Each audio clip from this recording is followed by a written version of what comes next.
think maybe it's probably okay if you're my soulmate, but not okay if I'm yours. Sister Wives season 19 returns tonight, and we've got Kody Pass, sold, soulmates, the works. Let's discuss. Last time I spoke to you, the warranty deeds that were actually drafted in September, because this deal, in my opinion, was done at the end of September completely, and everything being signed and turned in was basically the end point of whatever deal they had going on. This is a little breakdown thanks to Ashley's reality roundup, but everyone got their cash, can move on with their life, and Kody Pass is no longer in any way owned by the Brown family. And selling it all together, cool, 1.5 mil. But we were all wondering, how did Kody put that down payment? How is all of this going on? Where's the cash coming from? Because you gotta remember, Kody and Robin don't get the interviews that pay like people interviews do, right? I think this answers the question. I don't think this money was exchanged on April 14th. I think it was exchanged on September 28th of 2024. I know what you're saying. This means we don't have to talk about Kody Pass anymore. No. If they come back for season 20, that's gonna be like a 6-episode spread where they say the same thing over and over and over again. If you don't have a storyline, just say that. Speaking of no new storyline, let's talk about soulmates. And you know what, honestly, people throw that word around so willy-nilly. I know people that are on their 7th soulmate this month. It's supposed to be special. Our children will watch us interact with each other, and they'll just stop what they're doing and just stare at us. And Robin and I will be interacting, and then we'll, hey, what you looking at? And our kids will be like, oh, it's so fun to watch you guys. You know, I'm a fool for my woman. I love her. Everything this man says feels like an in your face, because honestly, I know you're like, oh my God, that was sweet. What the heck? Until you remember that last season and the season before, Christine said that she was glad that her kids were getting to see her in love with David because they never got to see that with Kody. So letting people live rent-free in your head in this economy? Oh, couldn't be me. Daddy Warbucks, jump back.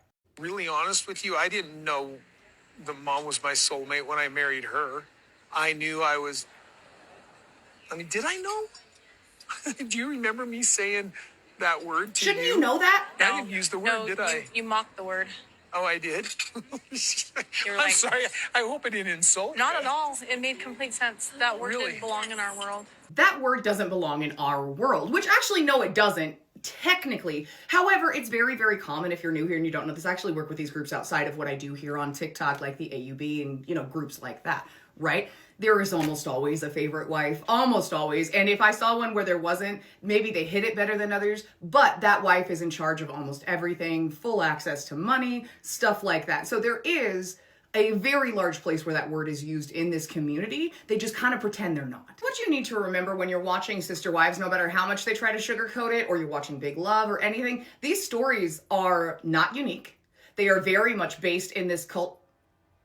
You know what I mean? So just keep that in mind when you're watching this. They are not an island in the sea. They are a product of a lot of other things. These sorts of actions and behavior create a world of competition for these women, because being the first wife, being the favorite wife, whichever spot you find yourself in is definitely where you want to be, because it's going to make things a lot easier for you and a lot easier for your kids. So it creates all kinds of messy dynamics. When confronted with this, the fathers will typically deny it. They will tell you that you're the bad one. Jealousy is a personality trait that you need to work out, even if it is completely unfair and you really, really need help.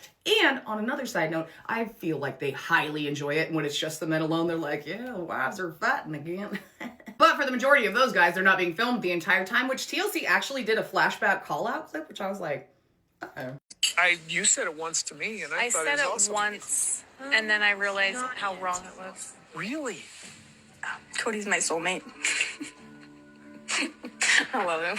Do you feel like you just got gaslit? Oh, because you guaranteed did. I promise you they have said that in private many, many times. They just didn't say it on camera.